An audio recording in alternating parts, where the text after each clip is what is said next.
Baik, Assalamualaikum warahmatullahi wabarakatuh. Alhamdulillah, Waalaikumsalam warahmatullahi Alhamdulillah kita panjatkan puji syukur kehadirat Allah Subhanahu wa Ta'ala hingga pada pagi hari ini kita berkumpul dalam membicarakan hal yang penting, ya, khususnya untuk lingkungan, untuk ketahanan pangan, dan kenyamanan hidup kita. Saudara-saudara dan Bapak Ibu yang saya hormati, sebetulnya sudah banyak pembicaraan masalah sampah, ketahanan pangan, dan lain-lain yang berkaitan dengan hal tersebut. Saya kira sekarang ini kita berada pada tahap, ya, implementasi. Bagaimana mengimplementasikan semua ide, gagasan, dan rencana-rencana yang sudah banyak dibicarakan. Jadi kita jangan lagi membicarakan masalah ide, masalah rencana. Saya yakin ini sudah dipahami dengan baik. Saya mulai dari yang sederhana, dan ternyata sampai saat ini, ya, ini belum banyak dilakukan di tingkat rumah tangga. Ya, jadi saya mulai dari tingkat rumah tangga dulu. Bagaimana kita mampu memisahkan sampah kering dengan sampah basah. Kalau ini saja didorong, ini sudah satu perubahan besar. Ya. Sampah keringnya BSD, ya, Bank Sampah Digital sudah bisa menangani lah. Dan tentu BSD ini juga harus ditunjang oleh kader-kader yang ada di setiap perumahan. Nggak mungkin ditangani sendiri. Ya, kader-kader setiap perumahan itu mereka lakukan, ya, pengkaderan itu, dan setiap perumahan nanti kader-kader inilah yang akan menangani. Sampah basah, nah inilah, ya, yang kita dorong setiap rumah tangga, baik di kota, di desa, dimanapun, ya, manfaatkan sampah basah itu untuk, ya, menjadi pupuk, beternak,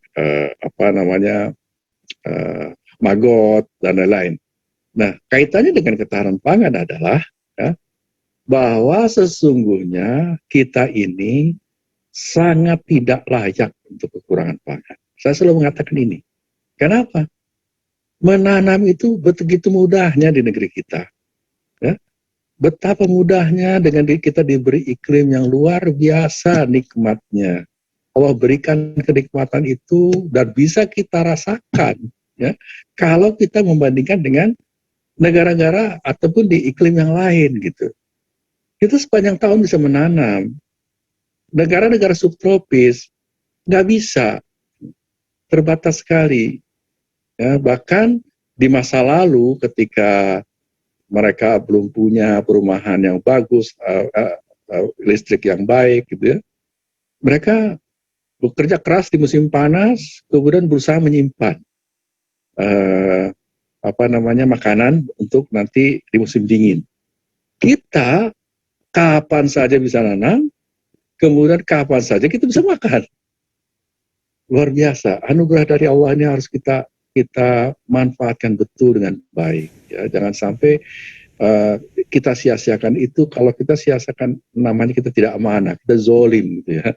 Tidak amanah dengan apa yang diberikan Allah. Begitu banyak kelebihan.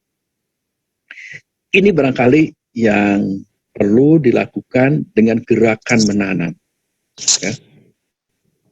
Ya, saya bersama dengan teman-teman BSD itu juga sudah memulai, ya, di Karangantu, di Cilegon, kita memotivasi masyarakat, memberi contoh, kemudian begini loh, menanam itu tidak harus di lahan, bisa di pot, di polybag, dan lain-lain.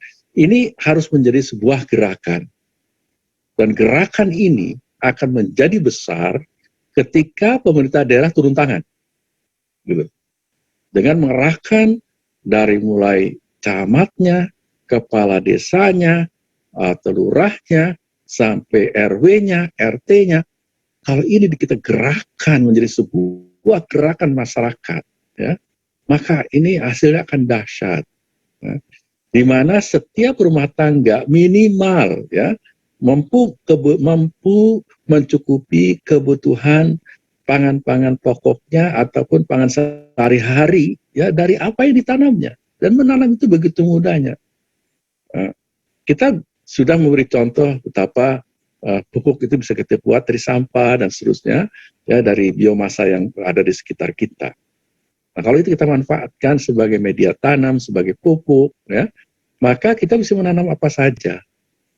Saya sering mengatakan kepada ibu-ibu, masa sih beli cabai aja harus ke warung? Kenapa nggak petik aja dari hasil tanaman kita sendiri, cabai, terong, bahkan ya saya berikan juga contoh dan saya juga sudah mempraktekkan juga menanam ubi jalar di polybag, ternyata bisa gitu.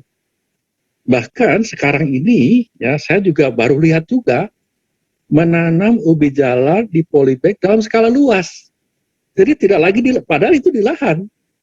Jadi lahannya kenapa gitu? Ditanya kenapa menggunakan polybag? Ya karena lebih mudah mengontrol gulmanya, lebih mudah mengontrol pupuknya dan lain-lain. Gitu. Jadi saya pikir itu benar ya, dari yang saya praktekkan juga benar seperti itu.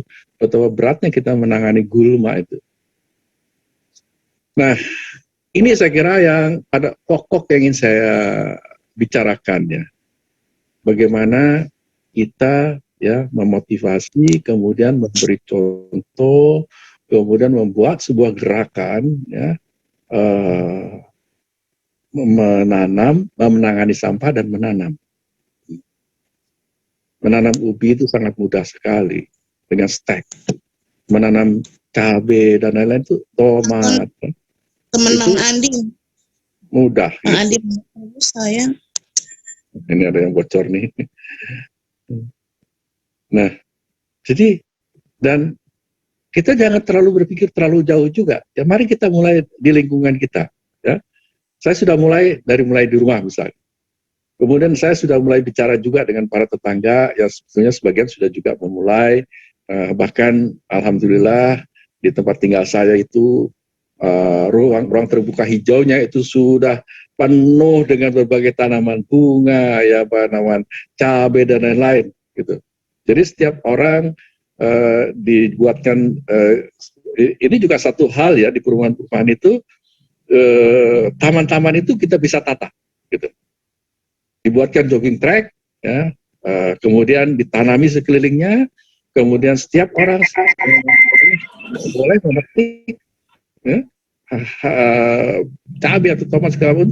Tapi kalau misalnya mereka berkenan menyumbang, kita sediakan kotak ya untuk menyumbang. Dan ternyata hasilnya itu bisa digunakan untuk menata taman lagi, untuk menanam lagi dan seterusnya. Indah tamannya, menghasilkan, kemudian juga orang senang gitu berjalan-jalan di taman itu. Itu taman.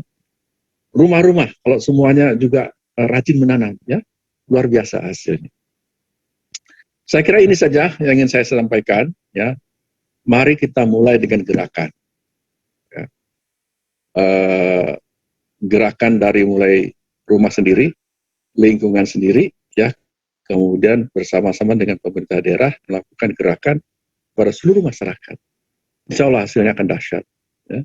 Apalagi kemudian kalau kita mulai mengembangkan juga ya di lahan-lahan yang ada maupun lahan yang masih belum dimanfaatkan, itu menanam tanaman-tanaman lokal. Apa yang disebut dengan lokal itu adalah sebetulnya tidak harus berarti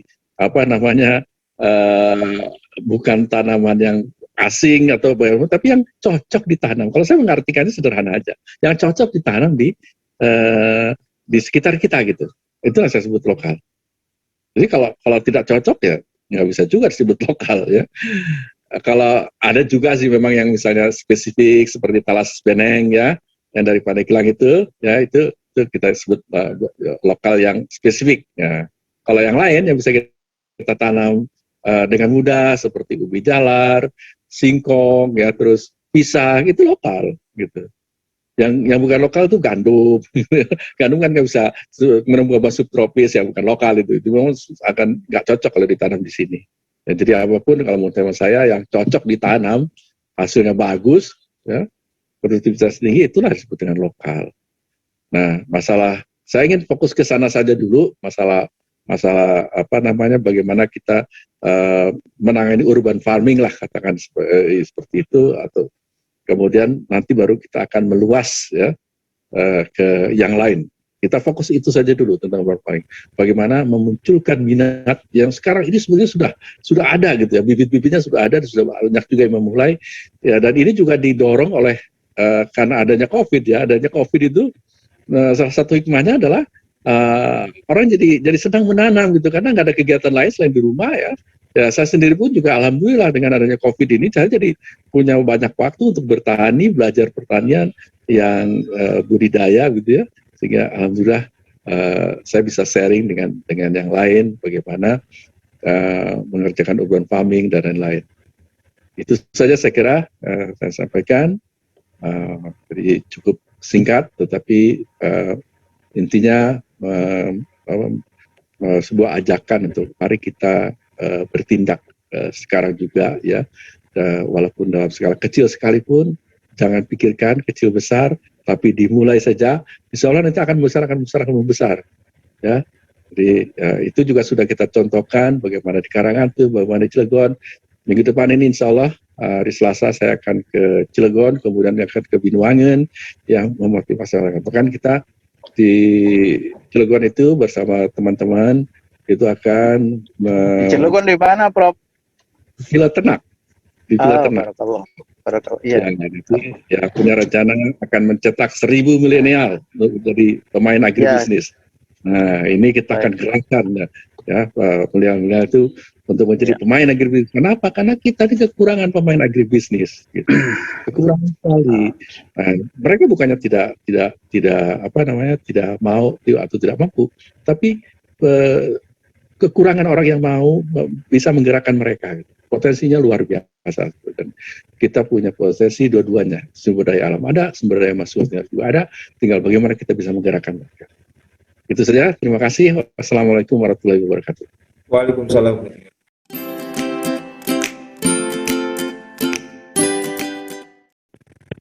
Nah, latar belakang mengapa kita harus mengelola sampah. Secara de facto bahwa jumlah penduduk dimanapun itu baik setiap tahunnya pasti akan ada peningkatan. Dengan adanya peningkatan jumlah penduduk itu, maka kebutuhan manusia pun akan meningkat, baik kebutuhan makanan, pakaian, perumahan, kesehatan maupun pendidikan yang tentunya akan berdampak pada peningkatan produksi sampah harian. Di sisi lain, kita memiliki TPA jumlahnya terbatas dan TPA itu ada umur pakainya. Makanya itu kita di sini perlu memanage tentang sampah. Bagaimana cara mengelola sampah tersebut? Karena kita tahu produksi sampah meningkat, tetapi juga kapasitas TPA yang kita miliki itu terbatas.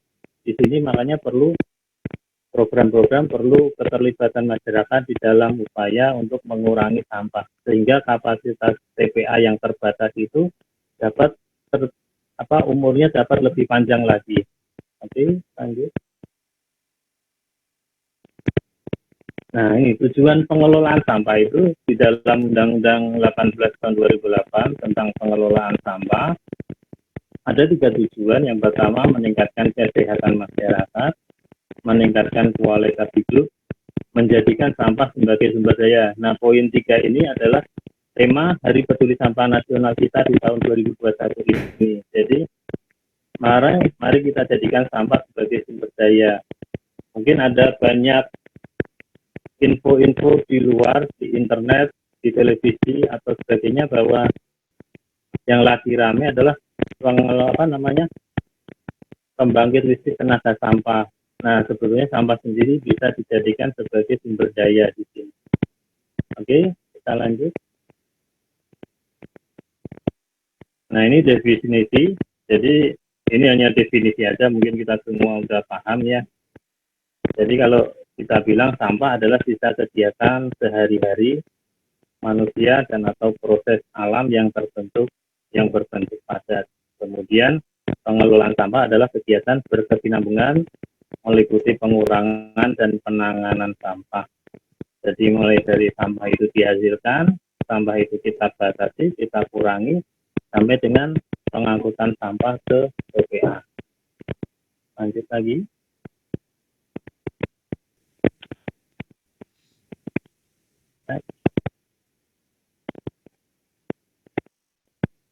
Nah, ini kalau kita lihat dari segi regulasi, ada Undang-Undang 18 2008 tentang pengelolaan sampah, PP 81 tahun 2012 tentang pengelolaan sampah rumah tangga dan subsidi sampah rumah tangga. Kemudian ini tentang bank sampah, ada di Permen Peraturan Menteri Lingkungan Hidup nomor 13 tahun 2012. Kemudian kalau di Kabupaten Serang, kita memiliki Perda Kabupaten Serang nomor 3 tahun 2019 tentang pengelolaan sampah. Lanjut. Nah, ini dasar dari pengelolaan sampah sebetulnya ini. Jadi, sampah itu secara jenisnya dapat kita kategorikan menjadi dua, yaitu sampah organik yang berasal dari sisa makhluk hidup, yang terdapat di alam dan dapat terurai secara alami oleh bakteri. Kemudian kalau yang anorganik merupakan sampah yang dihasilkan dari berbagai macam proses, di mana proses terurainya itu tidak bisa secara alami tapi membutuhkan waktu yang cukup lama, kadang membutuhkan proses lanjutan untuk bisa dikelola lebih lanjut. Kita lanjutkan lagi. Nah, ini yang saya bilang tadi bahwa dalam mengelola sampah itu sebetulnya banyak aspek di sini yang harus kita pertimbangkan ya. Yang utama dari mulai kelembagaan, kemudian operasionalnya seperti apa. Contoh di Kabupaten Serang itu memiliki 29 kecamatan dengan jarak yang cukup jauh.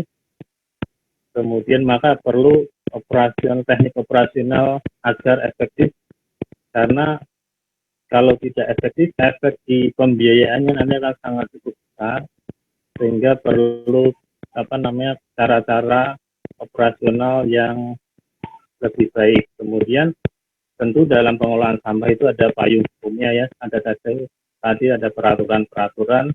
Nah, yang paling penting di sini adalah di peran serta masyarakat, karena kita dalam mengelola sampah apabila tidak ada peran serta dari masyarakat, kita akan sangat kewalahan. Yang sering kita lihat di jalan, ada penumpukan sampah di pinggir jalan, itu akan kita sangat kerepotan di situ, karena kita sudah punya titik-titik angkut sampah, tetapi apabila tidak ada peran serta masyarakat, dan masyarakat hanya membuang sampah sembarangan, tentunya semua itu akan berjalan sangat kacau. Jadi, titik sampah yang harus kita layani, kita harus juga mengalihkan perhatian ke sampah liar yang ada di pinggir jalan, sehingga akan sangat terjadi chaos lah dibilang. Jadi sampah yang harusnya tidak ada di situ, kita melayani di satu tempat bisa 2 hari mungkin dalam 1 hari, tapi karena ada sampah liar di jalan, otomatis yang di TPS itu akan sedikit tertunda, dan kemudian sampah liar itu yang akan menjadi fokus. Makanya itu di sini peran serta masyarakat sangat penting. Lanjut. Nah, ini konsep pengelolaan sampah yang konvensional, yang jadul. Jadi dari sumber sampah kita kumpulkan, kita bawa ke TPA untuk pemrosesan akhir. Kemudian lanjutkan slide selanjutnya. Nah, ini konsep pengelolaan sampah yang harusnya kita laksanakan sekarang. Jadi dari sumber sampah, kemudian kita lakukan pembatasan, pengurangan, dan pemilahan sampah. Nah, poin pembatasan, pengurangan, dan pemilahan sampah ini idealnya kita lakukan mulai dari rumah kita masing-masing. Nah, di sini membutuhkan kesadaran masyarakat. Kita tidak bosan-bosannya melakukan sosialisasi. Peran serta masyarakat kita sangat butuhkan di situ, sehingga 3R di sini dapat kita laksanakan. Nah, kemudian kita lanjut ke pengumpulan, pemilahan, pengurangan sampah di TPS. Jadi setelah dari masyarakat bisa terkurangi, kemudian kan kita kumpulkan ke TPS. Nah, harapannya di TPS ini juga terjadi pengurangan lagi. Jadi mungkin yang pembatasan hanya sebagian persen, berapa persen, kemudian di pemilahan lagi di TPS, kemudian kita bisa lakukan composting mungkin untuk yang organiknya, kemudian bank sampah untuk yang anorganiknya akan terjadi reduksi kembali untuk sampah yang dihasilkan. Nah, selanjutnya bisa kita lakukan pengolahan sampah. Pengolahan sampah ini ada berbagai macam cara, salah satunya insenerator atau bisa juga pembangkit listrik tenaga sampah. Nah, di Kabupaten Serang yang rencananya akan kita lakukan adalah pembangunan stasiun peralihan antara berbasis insenerator. Jadi akan kita rencanakan untuk pembangunan insenerator untuk mereduksi sampah sehingga sampah yang sampai di TPA, kompresen sampah akhir ini, akan semakin sedikit. Nah, idealnya di TPA itu sekarang harusnya bukan lagi open dumping, tetapi sudah harus sanitary landfill. Jadi sel-sel di dalam TPA itu kita lapisi dengan membran, kemudian di sana ada pengolahan lindi, air limbah dari sampah, kemudian ada penangkapan gas metan, sehingga di TPA itu akan meminimalisir terjadinya pencemaran. Lanjut.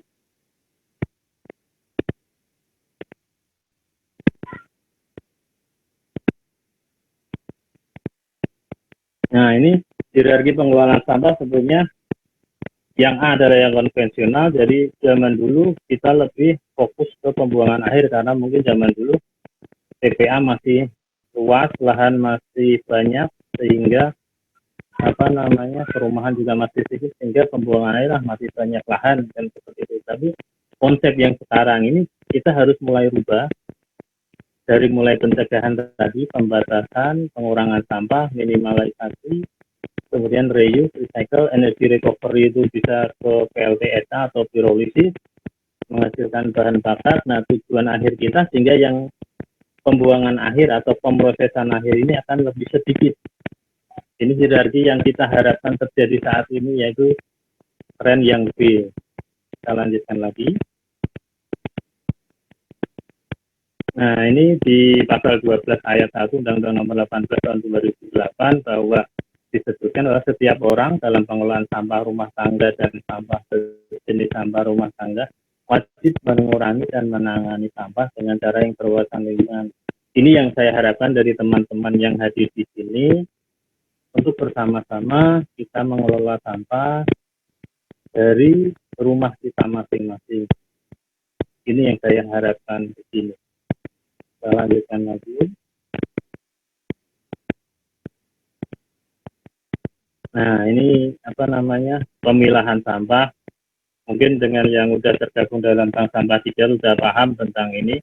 Ada organik, anorganik, atau kita bisa lebih spesifik lagi adalah sampah paper, kertas, plastik, can, kaleng. Kalau mantan itu bukan sampah kayaknya ya. Itu kita lanjutkan lagi.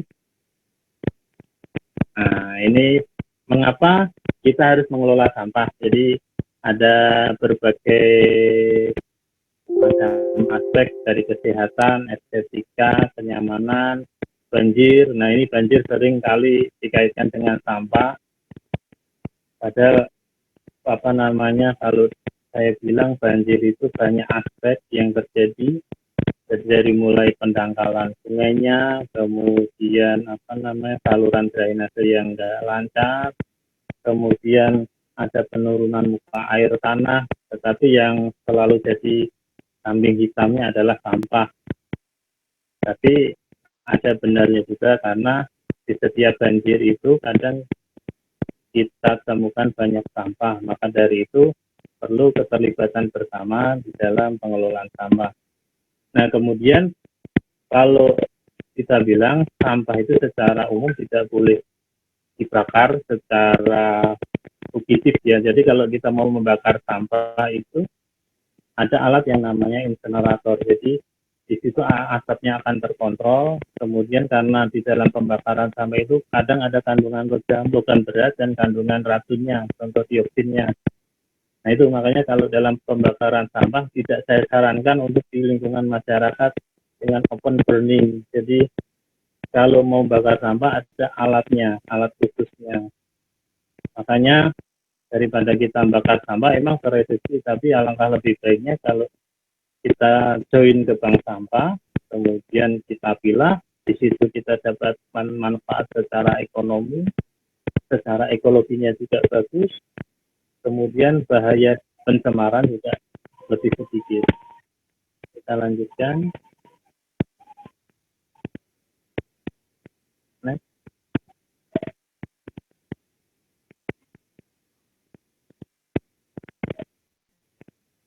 Nah, ini jadi saya bilang kalau sampah itu bisa jadi berkah, sebetulnya bisa, sangat bisa. Jadi kita lihat di sini dari mulai bisnis itu bisa dari mulai pengangkutannya, kemudian bisa dari aspek pengumpulannya. Di Kabupaten Serang itu banyak sekali, ada beberapa industri lah yang menggunakan bahan baku dari waste atau sampah atau limbah. Contohnya industri kertas, dia menggunakan bahan baku waste paper. Kemudian di Kabupaten Serang ada banyak peleburan besi yang memanfaatkan logam-logam bekas untuk di recycle lagi. Kemudian dengan adanya pengelolaan sampah yang pengumpulan semacamnya akan membuat lapangan kerja. Kemudian dari sampah juga bisa dihasilkan energi. Kemudian dari compostingnya sampah organik itu bisa dijadikan media tanam yang bisa kita buat dan kita menghasilkan potensi ekonomi. Kemudian ada juga bank sampah yang bisa kita buat kerajinan maupun kita salurkan lagi ke industri untuk recycle. Di sini ada beberapa peluang pengelolaan sampah, mungkin di luaran masih banyak lagi pengelolaan sampah, tapi setidaknya ada gambaran bagi kita bahwa dalam mengelola sampah itu sebetulnya ada potensi-potensi ekonominya di situ.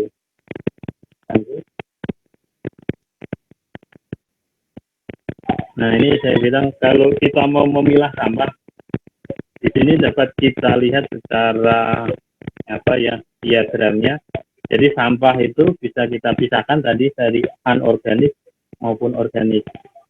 Nah, kemudian yang organik ini bisa kita jadikan kompos. Jadi yang anorganik, contoh plastik, kertas, logam, melalui bank sampah kita bisa menghasilkan potensi ekonomi di situ. Nah, kemudian bagaimana sampah yang ke TPA? Yang ke TPA adalah residu dari sampah anorganik dan sampah organik yang tidak bisa kita kelola. Dengan ada pemilahan seperti ini, diharapkan residu ini akan semakin kecil. Dengan semakin kecilnya residu ini, umur TPA jadi lebih panjang, dan kemudian dampak-dampak pencemaran dapat semakin berkurang. Kita lanjutkan. Nah, ini contoh bank sampah, sudah paham saya rasa di sini semua. Jadi kita lakukan pemilahan, pengumpulan sampah, kemudian kita tabung ke bank sampah. Lanjut aja. Nah, ini alurnya ya, tadi kita pilah, kita setorkan ke bank sampah, ada penimbangan, ada pengangkutan ke pengepul industri, kemudian ada pencatatan. Untuk pengembalian hasil dari bank sampah ini bisa disesuaikan dengan kepengurusan bank sampah atau organisasi yang bisa dalam bentuk uang maupun dalam bentuk barang atau sesuai kesepakatan dengan nasabah. Itu silahkan diatur sebebas-bebasnya, yang penting semua mendapatkan manfaat yang positif. Lanjut. Nah, ini composting. Composting adalah proses biodegradasi bahan-bahan organik yang terdapat di dalam sampah. Jadi yang bisa dikomposting adalah sampah-sampah yang organik. Bahan organik dirombak oleh aktivitas menjadi bentuk yang lebih stabil berupa humus, bahan humus. Jadi sekarang yang lagi tren selain composting adalah budidaya maggot dari lalat BSF, Black Soldier Flies.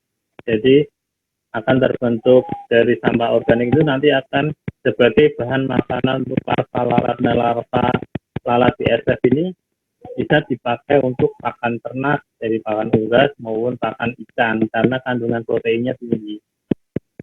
Kita lanjutkan lagi. Nah, ini jadi manfaat composting. Jadi mengurangi sampah yang masuk ke TPA, mengurangi timbulnya gas metan di TPA. Gas metan ini kita tahu bahwa gas metan ini merupakan salah satu gas yang menjadi penyebab pemanasan global atau greenhouse effect, efek rumah kaca. Kita lanjut lagi.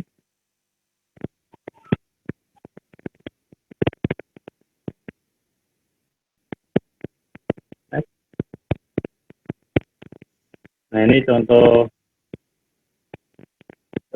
alat untuk composting. Ada komposter, beberapa banyak metode sih sebetulnya composting, ada yang open windrow dan sebagainya. Next lagi, ada juga metode Sakura yang menggunakan keranjang-keranjang sampah. Banyak sekali kalau di luaran teori untuk pengomposan. Ya, lanjut lagi aja. Ya, terima kasih atas perhatiannya. Yang penting di sini saya harapkan masyarakat dapat berperan aktif dalam mengelola sampah. Itu aja sih pesan dari saya. Terima kasih.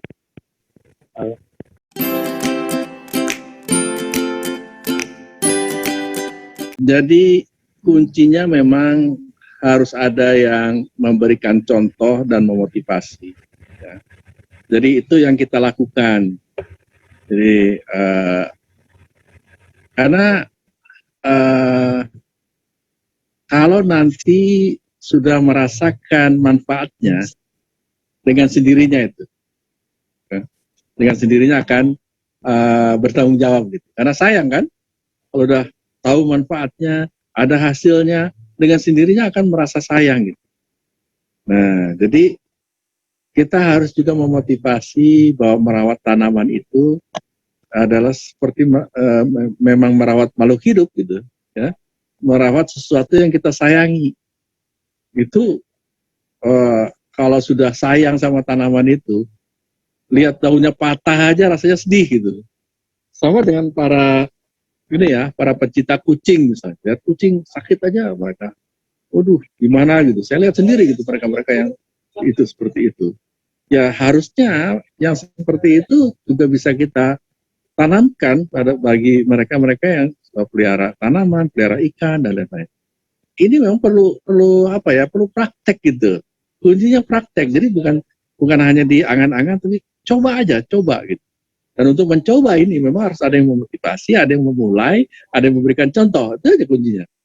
Makanya tadi saya bilang kalau gerakan masyarakat ini didorong oleh pemerintah daerah akan jauh lebih dahsyat hasilnya. Kalau kita ya bagian dari masyarakat berusaha mendorong, tapi tentu jangkauannya itu kecil gitu ya. Ya kita bergerak juga jangkauannya akan tidak sebesar kalau pemerintah daerah yang bisa punya struktur sampai ke tingkat RT, bayangkan. Kalau RT itu digerakkan itu menjadi gerakan yang luar biasa. Dan kita menjadi bagian gerakan itu yang akan juga menjadi motivator, kemudian memberi contoh, memberi bimbingan pada masyarakat. Makanya saya sangat mendorong kerjasama antara BSD dengan pemerintah daerah, ya, antara pribadi-pribadi yang concern dengan pemerintah daerah. Ini akan hasilnya akan sangat dahsyat. Ya. Dan saya pribadi siap untuk terjun dan sekarang pun sudah terjun ya. Hanya memang kita belum bicara secara khusus dengan pemerintah daerah. Nah, saya ingin memberi contoh saja dulu. Kalau sudah ada hasilnya nanti baru nanti kita perlihatkan kepada pemerintah daerah dan mudah-mudahan pemerintah daerah akan bergerak. Gitu segera. Baik, karena memang tidak ada respon lagi seperti itu, mungkin kita mulai dari Pak Anton. Pak, silakan berikan sebuah closing statement ataupun harapan-harapan, saran dan ucapan. Apa ya, kita kan bahasa sama digital juga sudah 1 tahun nih Pak, harapan ke depan seperti apa gitu. Ya, jadi saya sangat berharap kita yang berada di forum ini harus memulai, kemudian juga memberi contoh dan memotivasi yang lain. Jadi kita berharap adanya snowball effect gitu ya. Satu orang bisa memotivasi 3 orang bisa memotivasi 10 orang, dan seterusnya. Kalau gerakan ini kita gulirkan terus, ya, insya Allah dia akan kita rasakan manfaatnya. Jadi sekali lagi saya ingin gerakan kita itu pertama mulai dari rumah tangga masing-masing. Biasakan memisahkan sampah kering dengan sampah basah. Tangani sampah kering, ya, supaya itu bisa dimanfaatkan, dan sampah basahnya manfaatkan sebesar mungkin menjadi pupuk, media, ataupun juga media pertumbuhan maggot dan lain-lain. Berpikirlah untuk selalu dimanfaatkan sehingga dia bisa menghasilkan pangan yang kita butuhkan sehari-hari. Itu minimal itu. Tentu bisa lebih lagi kalau misalnya dibuat nanti bisa menjadi media tanam yang bisa kita jual. Ya, ini bisa menghasilkan juga ini dari sampah-sampah ini. Bahkan kalau mau yang lebih besar lagi, semua teknologi itu sudah ada. Mau tingkat RT, tingkat RW, tingkat desa, itu teknologi sudah ada. Mau pembuatan maggot itu juga sudah ada. Kalau mau kita bicara secara komersial, bahkan skala kota pun sudah ada. Gitu. Tinggal mau apa tidak. Terus pendanaannya dari mana, itu kan masalah. Makanya saya memulai dari yang kecil aja lah, dari tingkat rumah tangga aja dulu. Kemudian yang kedua, ya tadi ya, kita juga harus mampu menjadi mendorong ya yang lain untuk melakukan hal kebaikan ini. Ya. Kemudian berikutnya tentu adalah bagaimana kita kemudian harus rajin menanam. Menanam itu sebuah kegiatan yang menyenangkan, mudah, ya. Bahkan alhamdulillah nih berkah dan kegiatan berkah ini, ya, tubuh menjadi kuat, apalagi kemudian kita banyak di udara terbuka karena sinar matahari, alhamdulillah lebih tahan terhadap COVID, ya. Jadi ini insya Allah lah, ya, ini sebuah kegiatan yang sangat baik, ya, walaupun di sekitar rumah misalkan terkena sinar matahari, kemudian bergerak terus, ya, ini meningkatkan imunitas, gitu. Jadi mudah-mudahan kita semua diberi kesehatan, ya, dengan kegiatan bertani ini. Itu saja dari saya, terima kasih.